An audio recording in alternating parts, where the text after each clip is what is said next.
कैसे हो बच्चा लोग। आज हम करेंगे मोशन क्लास 9 की फिजिक्स से फर्स्ट चैप्टर। तो hello student, welcome to our channel. I am your educator Ramesh Sharma और जल्दी से टॉपिक स्टार्ट करते हैं। सबसे पहले जानेंगे मोशन क्या होता है। When an object change its position according to time is called motion. जब एक ऑब्जेक्ट टाइम के अकॉर्डिंग अपनी पोजीशन को चेंज करता है तब उसे मोशन कहते हैं। जैसे सपोज कीजिए एक ऑब्जेक्ट जो है वो इस जगह पर रखा हुआ है और कुछ टाइम बाद वो अपनी पोजीशन जो है वो चेंज कर दे तो उसे कहेंगे कि वो मोशन में है। अब बारी आती है डिस्टेंस की।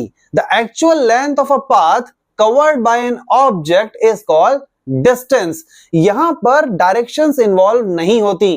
तो देखिए सपोज कीजिए एक ऑब्जेक्ट जो है वो ए से स्टार्ट हुआ और बी तक गया और उसके बाद उसने डायरेक्शन चेंज की, फिर वो सी तक ट्रेवल किया, उसके बाद उसने डी तक ट्रेवल किया।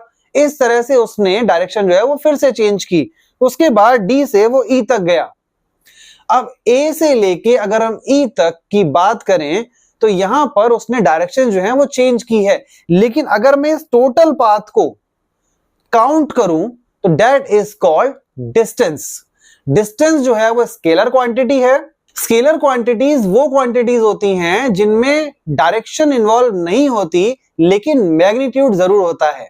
Displacement, the shortest path covered by an object in a particular direction from its initial position to final position.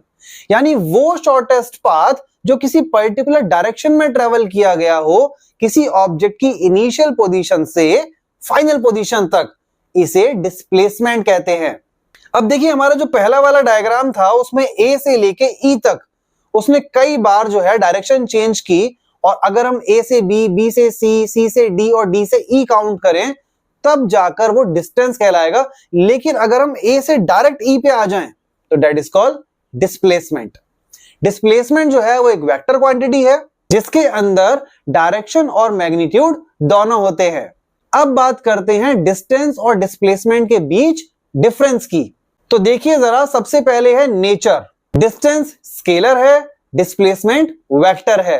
Path dependency की अगर बात करें तो डिस्टेंस जो है वो total path travelled by an object है, लेकिन अगर डिस्प्लेसमेंट की बात की जाए तो initial position to final position in a straight line. Clear? अगर वैल्यू की बात की जाए तो distance always non negative. Distance हमेशा नॉन नेगेटिव होता है और ग्रेटर देन और इक्वल टू डिस्प्लेसमेंट। डिस्टेंस जो है वो डिस्प्लेसमेंट से ज्यादा हो सकता है या उसके बराबर हो सकता है। डिस्टेंस कभी भी डिस्प्लेसमेंट से कम नहीं होता। डिस्प्लेसमेंट ये पॉजिटिव, नेगेटिव और जीरो तीनों हो सकता है, डिपेंड करता है डायरेक्शन पर। सपोज कीजिए एक ऑब्जेक्ट ए से बी तक गया और ए से बी तक का जो डिस्टेंस है वो है 100 मीटर और वो बी से ए तक वापस भी आया। तो अब अगर हम डिस्टेंस कैलकुलेट करेंगे तो ए टू बी और B to A total distance हो गया आपका 200 मीटर। लेकिन अगर हम डिस्प्लेसमेंट कैलकुलेट करें ए टू बी और बी टू ए तो आपका डिस्प्लेसमेंट जीरो हो जाएगा क्योंकि डायरेक्शंस यहां पर एक दूसरे के अपोजिट जा रही हैं। Uniform motion, when an object covers equal distance in equal interval of time that is called uniform motion. जब एक object equal interval of time में इक्वल डिस्टेंस कवर करे तो उसे यूनिफॉर्म मोशन कहते हैं। सपोज कीजिए एक ऑब्जेक्ट है जो 1 सेकंड में 2 मीटर का डिस्टेंस कवर करता है तो वो उससे अगले सेकंड में भी अगर फिर से 2 मीटर का डिस्टेंस कवर करे, फिर उसके अगले सेकंड में फिर से 2 मीटर का डिस्टेंस कवर करे, तो इस तरीके से जो मूवमेंट होगा that is called uniform motion. Non uniform motion, when an object covers unequal distance in equal interval of time that is called non-uniform motion। unequal distance होना चाहिए और साथ में equal interval of time यहां पर होना चाहिए। जैसे सपोज कीजिए एक कार जो है वो 2 मीटर का डिस्टेंस कवर करती है पहले सेकंड में, नेक्स्ट सेकंड में वो 5 मीटर का डिस्टेंस कवर करती है, उसके नेक्स्ट सेकंड में वो 3 मीटर का डिस्टेंस कवर करती है, फिर नेक्स्ट सेकंड में वो 10 मीटर का डिस्टेंस कवर करती है। तो इस तरीके से जो उसका मोशन है वो नॉन यूनिफॉर्म मोशन कहलाया जाएगा।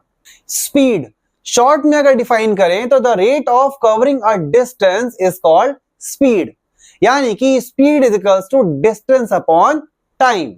यहां पर डिस्टेंस आया है और डिस्टेंस जो है वो स्केलर क्वांटिटी है, इसीलिए स्पीड भी जो है वो स्केलर क्वांटिटी होगी। यानी इसके अंदर मैग्नीट्यूड तो होगा लेकिन डायरेक्शन इन्वॉल्व नहीं होगी। स्पीड की SI यूनिट है मीटर पर सेकंड और इसकी बड़ी यूनिट होती है किलोमीटर पर आवर। सपोज कीजिए अगर आपको किलोमीटर पर आवर में गिवन है और आपको उसे मीटर पर सेकंड में कन्वर्ट करना है तो कैसे करेंगे, जरा ध्यान दीजिए। सपोज कीजिए आपको 1 किलोमीटर पर आवर को कन्वर्ट करना है मीटर पर सेकंड में, तो 1 किलोमीटर में 1000 मीटर होते हैं और 1 आवर में 60 इंटू 60 यानी कि 3600 सेकेंड्स होते हैं, तो ये हो जाएगा 1000 अपॉन 3600। अब अगर हम इसे कट करेंगे तो इट विल बिकम 5 अपॉन 18 यानी कि 1 kilometre per hour is equals to 5 upon 18 metre per second. यानी कि अगर आपको किलोमीटर पर आवर से मीटर पर सेकंड में कन्वर्ट करना है तो 5 अपॉन 18 का मल्टीप्लाई कर दीजिए, और अगर आपको मीटर पर सेकंड से किलोमीटर पर आवर में कन्वर्ट करना है तो 5 अपॉन 18 का डिवाइड कर दीजिए। टाइप्स ऑफ स्पीड, सबसे पहले uniform speed, when an object covers equal distance in equal interval of time same as uniform motion, that is called uniform speed. Non uniform speed, same as non uniform motion, when an object covers unequal distance in equal interval of time, that is called non-uniform speed। यानी एक object unequal distance cover करे equal interval of time में तो non uniform speed होती है। Instantaneous speed, the speed of an object at a specific moment in time, यानी किसी particular time पर या किसी स्पेसिफिक मोमेंट पर जो भी स्पीड आपको नजर आती है या सामने आती है, that is called instantaneous speed. Suppose कीजिए आप कार ड्राइव कर रहे हैं और अचानक से आपकी नजर स्पीडोमीटर पे जाए और उसकी रीडिंग आ रही है 50 किलोमीटर पर आवर, तो ये उस टाइम पर इंस्टेंटेनियस स्पीड कहलाई जाएगी। Average speed, the total distance covered by an object in total time, this is called average speed. इसका फॉर्मूला भी यही है, average speed is equals to total distance upon total time taken. Average speed जो है वो useful है motion का एक पेस समझने के लिए कि मोशन जो है वो कैसे हो रहा है, लेकिन ये उसके अंदर होने वाले वेरिएशंस को इंडिकेट नहीं करती। तो एवरेज स्पीड से आप वेरिएशंस को कैलकुलेट नहीं कर सकते, लेकिन आप एक ओवरऑल पेस जो है उसको समझ सकते हो। Constant speed, when the speed of an object remains the same over a period of time.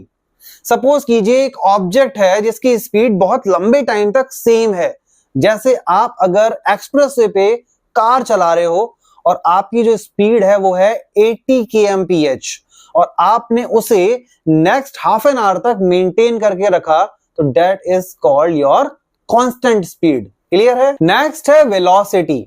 Velocity जो है स्पीड से बिल्कुल अलग है, जैसे डिस्टेंस और डिस्प्लेसमेंट आपस में अलग है ना, ठीक वही अंतर वेलोसिटी में भी है। तो velocity is equals to the rate of covering a distance in a particular direction.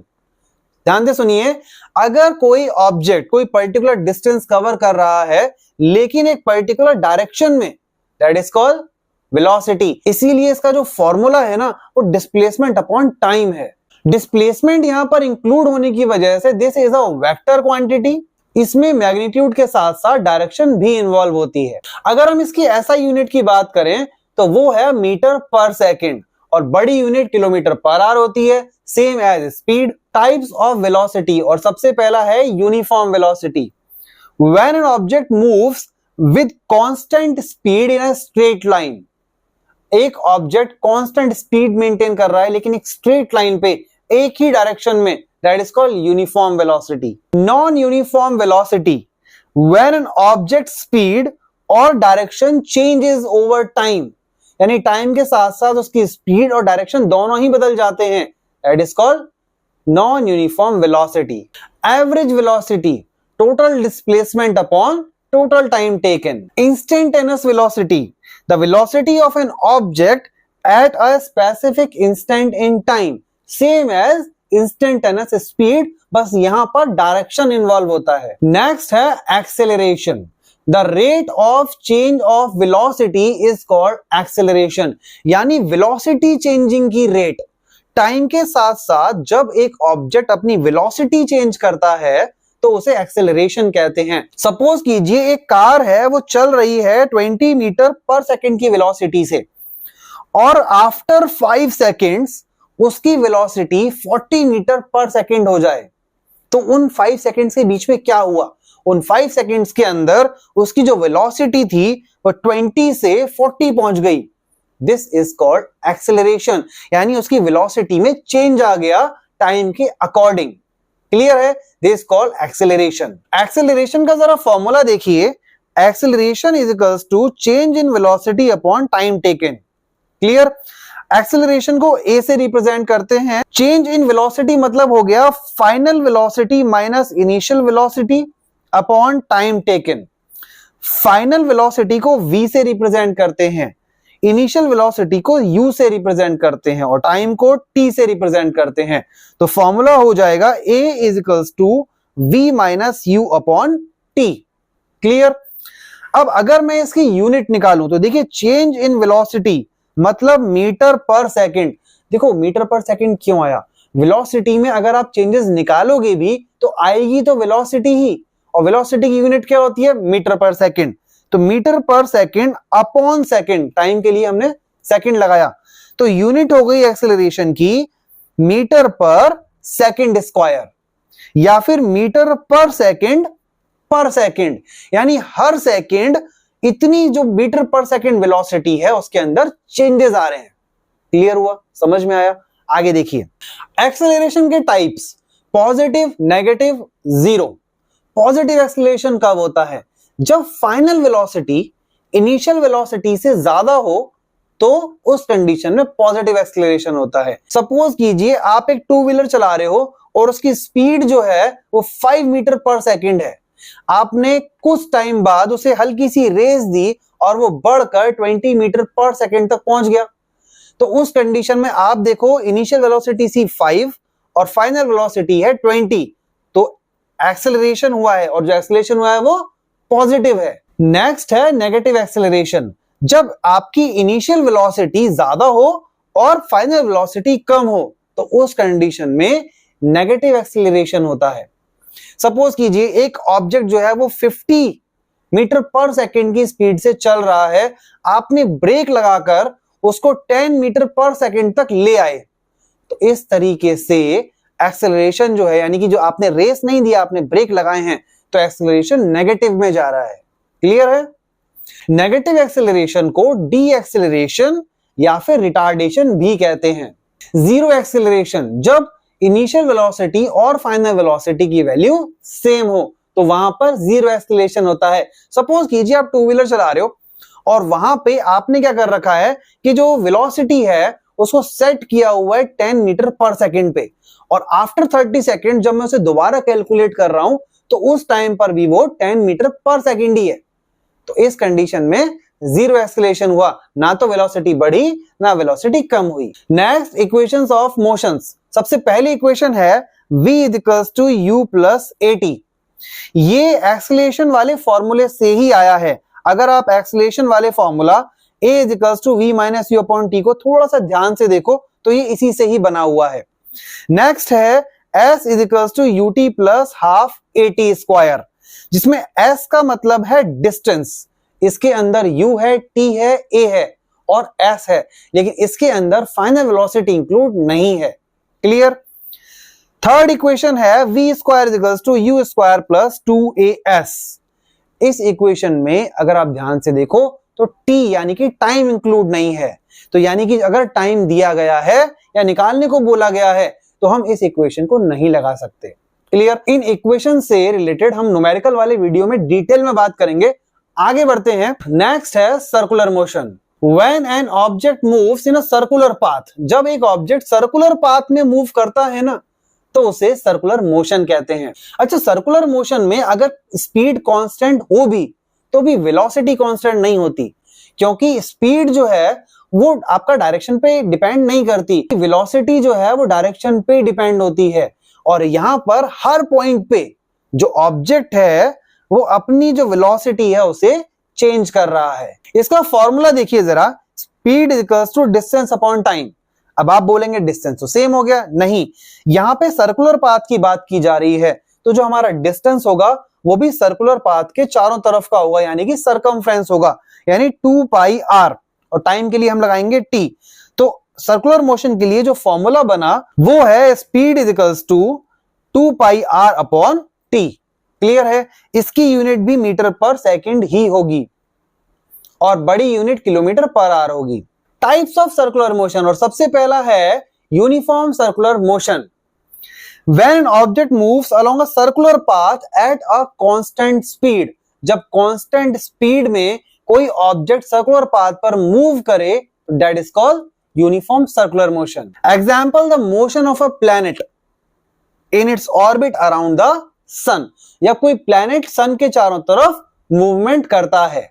Non uniform circular motion, when an object moves along a circular path, जब एक ऑब्जेक्ट सर्कुलर पाथ पर मूव कर रहा है but its speed changes over time, लेकिन उसकी speed लगातार बदलती रहे, that is called non uniform circular motion. Suppose कीजिए एक कार जो है वो एक सर्कुलर ट्रैक पर मूव कर रही है और उसकी स्पीड में लगातार वेरिएशंस हो, तो उसे नॉन यूनिफॉर्म सर्कुलर मोशन बोलेंगे। अच्छा, सर्कुलर मोशन में एक बहुत इंपॉर्टेंट चीज है और वो है सेंट्रीपेटल फोर्स। ये क्या होती है? सेंट्रीपेटल फोर्स वो फोर्स होती है जो ऑब्जेक्ट को सेंटर से बांध कर रखती है सर्कुलर मोशन के टाइम पे, ताकि वो अपनी जो ऑर्बिट है, जो पाथ है, उसे छोड़कर वहां से चला ना जाए। सपोज कीजिए आपने क्या कर रखा है, एक स्टोन लिया और उसको स्ट्रिंग से बांध दिया और उसके बाद उसको आप ऐसे घुमा रहे हो, तो जो स्टोन है ना वो सर्कुलर पाथ पे कब तक है? जब तक वो उस स्ट्रिंग से बंधा हुआ है, यानी कि जो स्ट्रिंग का टेंशन है ना वो उस स्टोन को सेंटर की तरफ से बांधे रखता है। This is called centripetal force, यानी कि सेंटर की तरफ लगने वाली फोर्स। क्लियर? अब हम बात करेंगे ग्राफ्स की। इस चैप्टर के अंदर कुछ ग्राफ दिए हुए हैं जो बहुत ज्यादा इंपॉर्टेंट हैं, तो जरा उन पे नजर डालते हैं। और सबसे पहले आपका आता है डिस्टेंस टाइम ग्राफ। जब बात डिस्टेंस और टाइम की हो तो कौन सी यूनिट सामने आती है? वो है स्पीड। तो देखिए जरा, सबसे पहला ग्राफ है यूनिफॉर्म स्पीड के लिए। सपोज कीजिए वाई एक्सिस पर डिस्टेंस है और एक्स पर मैंने टाइम जो है वो लिया हुआ है। अगर यूनिफॉर्म स्पीड होगी तो यहां पर एक स्ट्रेट लाइन जो है वो आएगी जो रिप्रेजेंट करती है यूनिफॉर्म स्पीड को। यानी यहां पर जैसे जैसे टाइम बढ़ता जाएगा वैसे वैसे स्पीड जो है वो भी बढ़ती चली जा रही है। इसे थोड़ा डिटेल में समझते हैं। देखिए जरा, मैंने यहां पर एक ग्राफ जो है वो बनाया है। ये रहा टाइम और ये रहा डिस्टेंस। टाइम में लूंगा सेकंड्स में और डिस्टेंस लूंगा मीटर में। अब फर्स्ट सेकंड में जो ऑब्जेक्ट ने डिस्टेंस कवर किया है वो है 2 मीटर, उसके बाद में नेक्स्ट सेकंड में 4 मीटर, उसके नेक्स्ट सेकंड में 6 मीटर, उसके नेक्स्ट सेकंड में 8 मीटर और उसके नेक्स्ट सेकंड में 10 मीटर। अब अगर मैं इन पॉइंट्स को ज्वाइंट करूं तो आप देखेंगे कि स्ट्रेट लाइन जो है वो मिलती है जो बताती है कि हमारी जो स्पीड है वो यूनिफॉर्म है। क्लियर? नेक्स्ट है नॉन यूनिफॉर्म मोशन। इस जगह पर अगर मैं डिस्टेंस टाइम ग्राफ बनाऊं तो यहां पर आपको स्ट्रेट लाइन ना मिलकर एक कर्व जो है वो मिलेगा। ये कर्व रिप्रेजेंट करता है unequal distance in equal interval of time को। क्लियर? अब देखिए स्पीड टाइम ग्राफ। सपोज कीजिए व्हेन स्पीड रिमेन्स कांस्टेंट, अगर स्पीड जो है वो कांस्टेंट हो तो देखिए क्या होगा। मैंने यहां पे एक ग्राफ बनाया है, ये रहा स्पीड और ये रहा टाइम। अब यहां पर सपोज कीजिए अगर एक स्ट्रेट लाइन जो है वो मिल रही है तो ये रिप्रेजेंट करता है कांस्टेंट स्पीड या फिर जीरो एक्सेलरेशन को। सपोज कीजिए आपकी जो स्पीड है वो सेम है, जैसे 10 मीटर पर सेकंड। पहले सेकंड में भी जब मैंने काउंट करना शुरू किया था तो भी 10 थी, उसके बाद फिर से 10 है, उसके बाद फिर से 10 है, उसके बाद फिर 10 है, यानी टाइम बढ़ता जा रहा है लेकिन आपकी स्पीड जो है वो एज इट इज है, तो इसे जीरो एक्सेलरेशन बोलेंगे या फिर कांस्टेंट स्पीड बोलते हैं। नेक्स्ट है यूनिफॉर्म एक्सेलरेशन। अगर मैं एक ग्राफ बनाऊं स्पीड और टाइम के बीच या फिर वेलोसिटी टाइम के बीच, तो यहां पर अगर एक स्ट्रेट लाइन आएगी तो that is called uniform acceleration. आप जरा एक चीज को और से देखिए, ये जो स्ट्रेट लाइन है ये दोनों पॉइंट्स के जॉइंट से यानी कि जीरो से स्टार्ट हो रही है। इसका मतलब u जो है वो जीरो है। ये तब है जब एक ऑब्जेक्ट रेस्ट से स्टार्ट हुआ है। क्लियर? लेकिन अगर इसी को मैं जीरो से ना बनाकर थोड़ा ऊपर से लूं तो इस कंडीशन में इंफॉर्मेशन क्या निकल के आई कि u is not equals to zero, यानी जब मैंने कैलकुलेट करना शुरू किया ना तो ऑब्जेक्ट ऑलरेडी मोशन में था। क्लियर?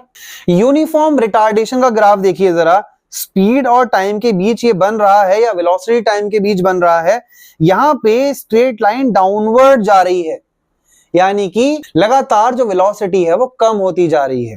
नॉन यूनिफॉर्म एक्सीलरेशन का ग्राफ देखिए जरा, अगर मैं वेलोसिटी और टाइम के बीच ग्राफ बनाऊं और यहां पे अगर एक कर्व लाइन आए तो this called non uniform acceleration, यानी कि वेलोसिटी जो है ना वो सेम पेस पे नहीं बढ़ रही। ठीक, ये देखिए ग्राफ की जो लाइनिंग है वो 0 से स्टार्ट हुई है, इसका मतलब u इज टू 0, यानी जब मैंने स्टार्ट किया था कैलकुलेशन करना तो ऑब्जेक्ट रेस्ट पर था। अब सपोज कीजिए अगर ऑब्जेक्ट रेस्ट पर ना हो तो ग्राफ कैसे बनेगा, तो देखिए जरा, ये हल्का सा ऊपर हो जाएगा, नॉन यूनिफॉर्म एक्सीलरेशन भी है और u जो है वो 0 के बराबर नहीं है। देखिए नॉन यूनिफॉर्म स्पीड या फिर एक्सेलरेशन प्लस डी एक्सेलरेशन, हम हर तरीके से इसको बोल सकते हैं। तो यहां पर एक स्पीड और टाइम ग्राफ मैंने बनाया है, या वेलोसिटी टाइम ग्राफ भी बोलते हैं। अगर ये जिगजैग आ रहा है तो इसका मतलब क्या है, कभी वेलोसिटी बढ़ी है फिर कम हुई, फिर बढ़ी फिर कम हुई, तो इस तरीके से एक जिगजैग मूवमेंट होता है। अब देखिए ये बिल्कुल पॉइंट से स्टार्ट हो रहा है 0 से, तो इसका मतलब ऑब्जेक्ट रेस्ट से स्टार्ट हुआ है। लेकिन अगर ये 0 से स्टार्ट ना हो तो इसका मतलब ऑब्जेक्ट ऑलरेडी इन मोशन था। अब देखिए ग्राफ स्टडी करते हैं, यहां पर अगर आप गौर से देखो तो A से B तक एक्सेलरेशन है, B से C तक 0 एक्सेलरेशन है, यानी स्पीड बिल्कुल कांस्टेंट है। C से D तक अगर देखा जाए तो डी एक्सेलरेशन हुआ है। अब अगर हर दो पॉइंट्स के बीच में जरा इंफॉर्मेशन निकालो तो क्या इंफॉर्मेशन निकलेगी, A से B तक देखिए पहले, यहां पे U जो है वो 0 हो गया और यहां पर V जो है वो U से बड़ा है, यानी कि एक्सेलरेशन हो रहा है, पॉजिटिव एक्सेलरेशन हो रहा है। B से C तक 0 एक्सेलरेशन था, इसका मतलब U is equals to V आ गया। ठीक है, अब यहां पे अगर मैं देखूं C से D तक, तो इस कंडीशन में V जो है वो 0 हो गया। ठीक है, यहां पर U जो है वो बड़ा है, यहां पर डी एक्सेलरेशन हो रहा है। क्लियर? और इसी के साथ इस चैप्टर की जो थ्योरी है यहां पर फिनिश होती है। जल्दी ही मिलेंगे नए चैप्टर के साथ, और हाँ, न्यूमेरिकल वाले वीडियोस के लिए हमारे साथ बने रहिए। तब तक के लिए keep learning, work hard, channel को सब्सक्राइब करना ना भूलिए।